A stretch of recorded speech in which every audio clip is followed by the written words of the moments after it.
They didn't hunt her because she ran.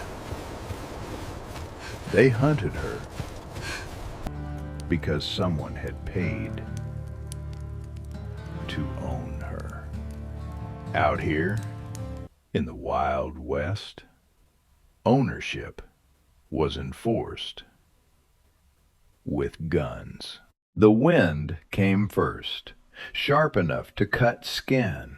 Old desert wind carrying snow where snow did not belong, scraping the flats like it was searching for something unfinished. The ranch stood alone, bone-white boards, windows black, no smoke, no lantern, no sign of a man who still believed tomorrow mattered.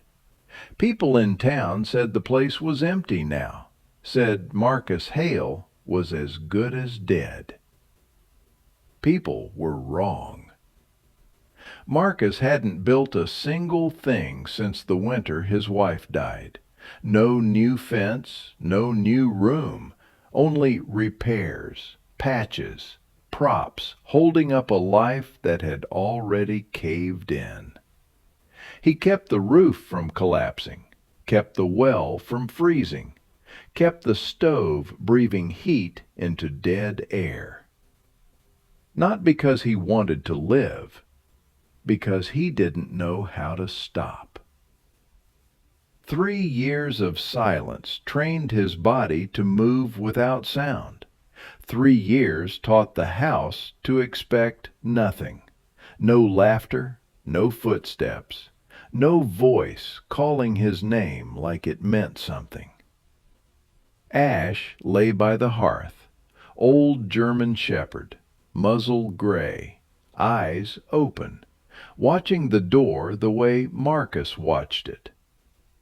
Not hoping, just waiting for proof the night would pass. Then came the knock. 3 strikes, uneven, like the hand behind them might break. Ash rose slow, a warning rumble deep in her chest. Marcus didn't reach for the rifle. Not yet. No one knocked here any more. Men learned where not to go. A second knock, weaker. A third that nearly fell apart. Marcus opened the door. Cold rushed in. Snow followed, white and heavy, swallowing the porch like the world wanted to erase its own tracks. A woman stood there, barely. Silk meant for a warmer world, torn at the hem, dark with dried blood at the shoulder, buried under a man's wool coat 2 sizes too large. Her fingers shook around a wrapped bundle held tight to her chest. Her eyes lifted, black, sharp, not begging, measuring. She spoke slow, careful.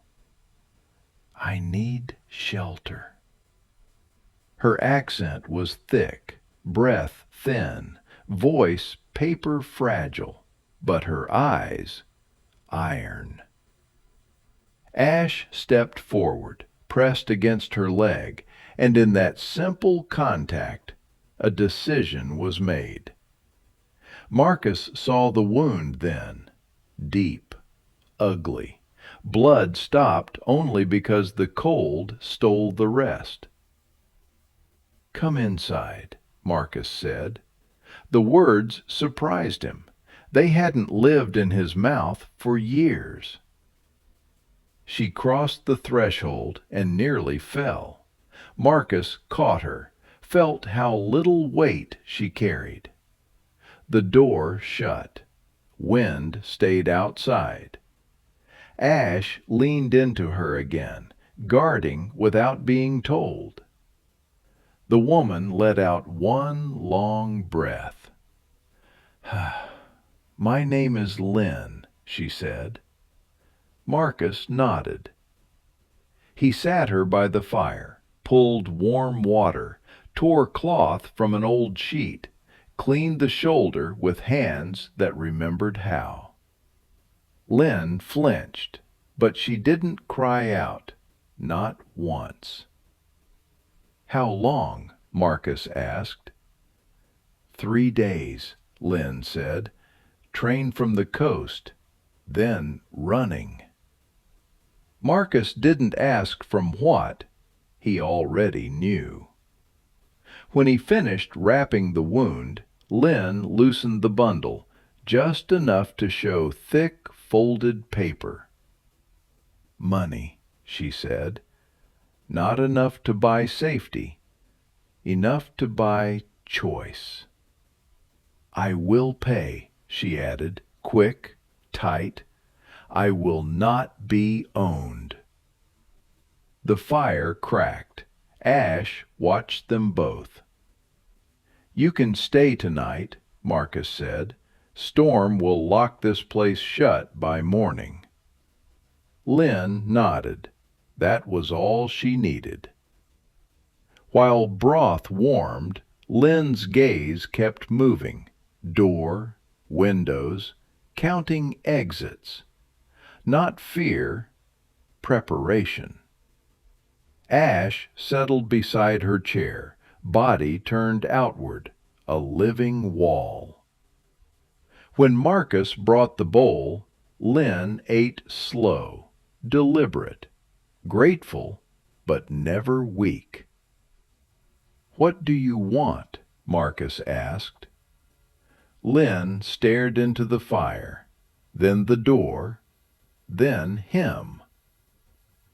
"Papers," she said. "A name that belongs to me. A place where men cannot sell what breathes." Outside, the wind howled, snow climbing the glass. Inside, something shifted, a crack in the old weight Marcus carried. He'd spent years believing silence was protection, but silence had only preserved the rot. Ash lifted her head, sudden, ears sharp. Lynn felt it too. "Someone else is coming," Lynn whispered. "Not tonight. Soon." Marcus stood, walked to the rifle, and for the first time in 3 years, it didn't feel like he was reaching for death. It felt like he was drawing a line. Marcus learned long ago that paper traveled faster than men and farther than guns.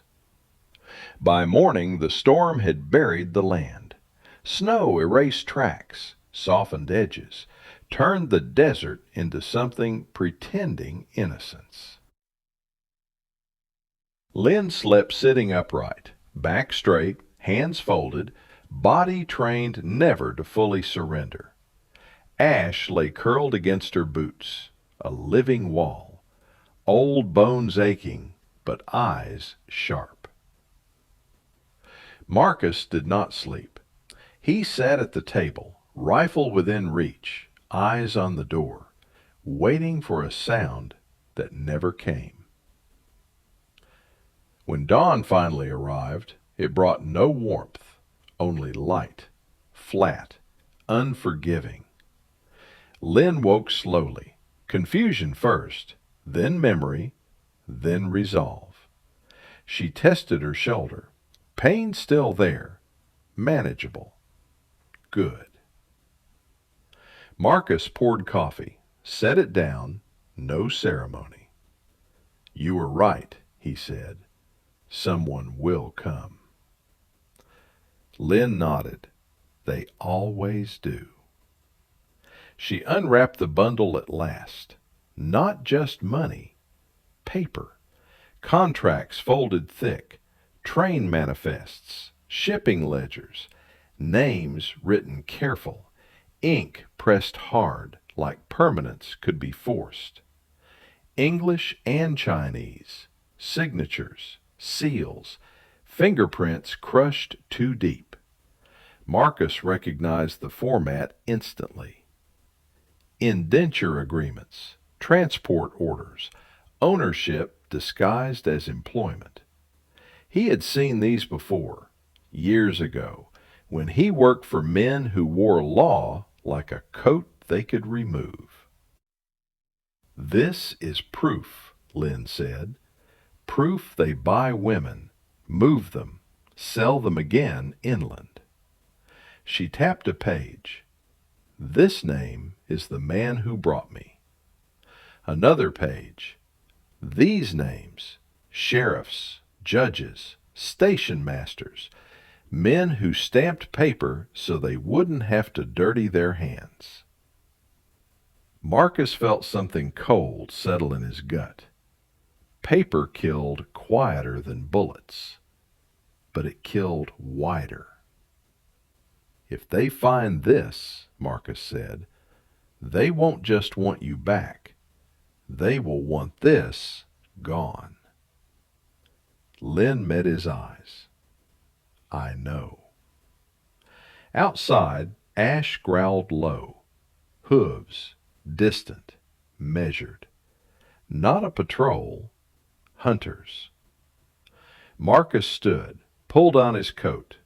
He didn't tell Lynn to hide. She already was. Not behind walls, behind preparation. Lynn folded the papers again, slid them into a false lining sewn into her coat. "You know these men," she said. "Not as people," Marcus replied, "as patterns." Two riders crested the rise, then three, then five. Not law, not yet. Scouts. They stopped far enough to talk, close enough to see the house. Marcus stepped onto the porch, rifle down, visible, honest. The lead rider raised a hand. "Looking for a Chinese girl," he called. "Stole something important." Marcus did not answer. Silence had weight when used correctly. "She's worth a reward," the man added. "Alive." The word mattered. Lynn heard it through the door. Alive meant inventory. Ash moved a blocker when she stood. "Stay," Marcus said quietly, without turning. Lynn didn't argue. She counted breaths, counted steps, counted exits. The riders spoke among themselves. One laughed. "They think you're alone," Lynn said softly. "They don't think," Marcus answered. "They assume." The riders turned back, slow, confident. Not an attack, a message. Marcus watched until they vanished into white. "They will come back," Lynn said, "with law next time, or fire." Marcus nodded. "Then we don't wait." He gathered supplies, rope, oil, old maps. Lynn watched, understanding forming. "You're going to move me." "No," Marcus said. "We're going to move the truth." He spread the map. Rail junction 2 days south. Telegraph office. Church that still wrote letters when courts wouldn't. "If these papers reach the wrong hands," Lynn said, "they'll disappear." "If they reach the right ones," Marcus replied, "men die." Lynn considered this, then nodded. "I didn't come this far to be quiet." Ash barked once, sharp. That night they packed light. Before dawn, they burned the false shed behind the barn. Smoke rose thick, black. A lie meant to draw eyes away. By the time riders returned, the house stood empty. Tracks led west. Paper went east. And somewhere far from this ranch, men who believed ownership permanent would begin to learn how fragile their grip really was. Law arrived the way it always did out here. Late, loud, and already compromised. The sheriff rode in at noon, badge-catching sun, horse too clean, boots untouched by honest ground. 2 deputies followed, hands close to their guns, eyes hunting permission. Marcus saw them from the ridge before they reached the ranch. He didn't warn Lynn. She already knew. She'd grown up where authority smiled first and hurt later. Ash stood at Marcus's side, body rigid, waiting for a command that didn't come. The sheriff reined in slow, measured. "Marcus Hale," he said. "We have questions." Marcus stayed where he was, rifle resting easy in his hands. "About what?" he asked. "A Chinese woman," the sheriff replied. "Suspected theft, breach of contract, property dispute." Lynn stepped into view then, not hiding, never hiding. Her coat was closed, papers sewn deep, spine straight, eyes level. "I am not property," she said. The sheriff smiled thin. "No one said you were." "That's a lie," Lynn answered. Marcus felt it then, the shift. This wasn't rescue. This was extraction. "We're here to escort her back," the sheriff said. "Sort things out civil." Marcus laughed once.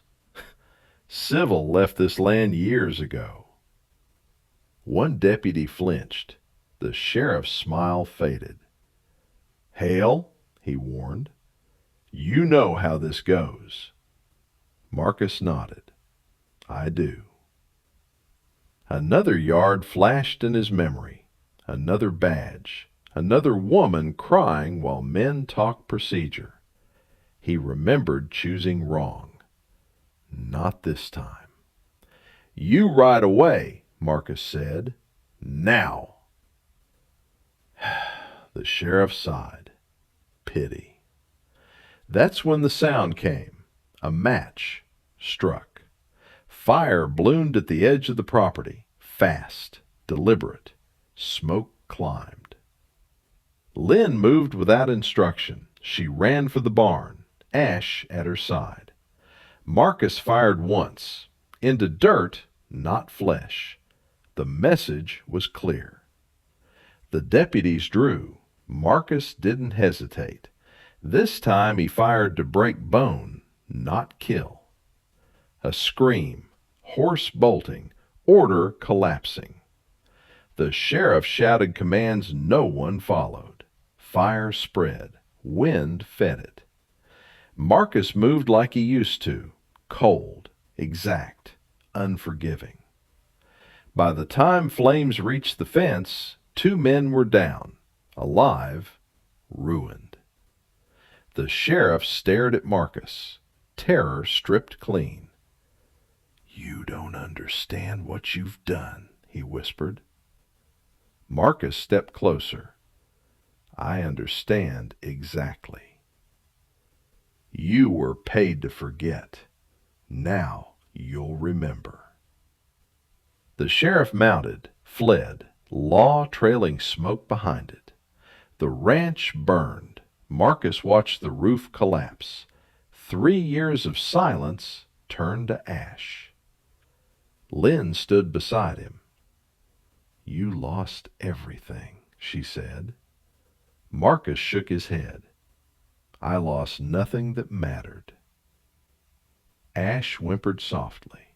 That night they moved again, harder, faster, no illusion of safety left. At dawn they reached the telegraph station. Lynn handed the papers over, watched the operator's hands shake, ink trembling as truth passed through them. By sunset, names were moving. By nightfall, men were sweating in rooms they thought secure. Far from this place, foundations cracked. Marcus knew what came next. Reckoning never traveled alone. Reckoning came faster than Marcus expected. It always did when money felt threatened. They caught up 2 days later. Not law this time. No badges, no paperwork. 5 riders, spread wide, disciplined. This wasn't anger. This was business. Marcus saw the dust first, then the shape of intent. "They're here for me," Lynn said. "No," Marcus replied. "They're here for what you know." Ash growled low, pain already stiff in her hips, but fire still alive. Marcus counted distance, wind, cover. Old calculations surfaced, muscle memory older than regret. He hid Lynn in the dry arroyo, covered her with brush, pressed the pistol into her hand. "Only if I fall," he said. Lynn didn't argue. She memorized his face instead. The first shot shattered stone, not flesh. Marcus answered, clean, controlled. 2 men fell before the others understood the ground had changed. Ash charged, too slow, too brave. A rifle cracked. Ash hit the dirt hard, breath driven from her body. Marcus roared, a sound torn from somewhere buried deep. He killed then. No warning, no restraint. He moved through them like something unleashed. When it ended, 3 men lay still. 1 crawled, 1 ran. Marcus dropped beside Ash, hands shaking, blood darkening her fur. "Too much." Lynn ran to them, pressed cloth, hands steady, eyes dry. Ash licked her wrist, tail thumped once. Marcus knew. This was the price. Ash died as the sun dipped, quiet, loyal, guarding even at the end. Marcus buried her himself, hands raw, breath shallow. Lynn stood beside him, not touching, not leaving. "You gave up silence for me," she said. "You gave up her." Marcus couldn't speak. That night Lynn made a decision. She took the papers, all of them. Burned copies, not originals. Flames ate ink, but not truth. Then she wrote new ones. Names, routes, ledgers. Not proof, confession. She would walk into town, into law, into daylight, into danger. Not as property, not as fugitive, as witness. "They'll kill you," Marcus said. "Maybe," Lynn answered, "but they'll have to do it where everyone can see." She kissed his forehead, not farewell, acknowledgment. By morning she rode east. Marcus watched until dust swallowed her shape. He stayed, because someone had to. And when men came again, they came slower, less sure. They came afraid, because word travels and blood remembers. The town did not know her name when Lynn arrived. But it would. She walked into the courthouse alone. No escort, no protection, just paper, memory, and a spine that refused to bend. Men stared. Some recognized her. Some recognized the danger. Lynn did not rush. She spoke carefully, deliberately, as if every word had been sharpened beforehand. "I am not stolen property," she said. "I am evidence." She laid the papers out one by one: contracts, ledgers, manifests. Names that paid for silence, names that sold breath. By noon the judge was pale. By evening the telegraph wires sang. By morning men began to disappear. Some arrested, some fled. Some found dead in rooms they believed safe.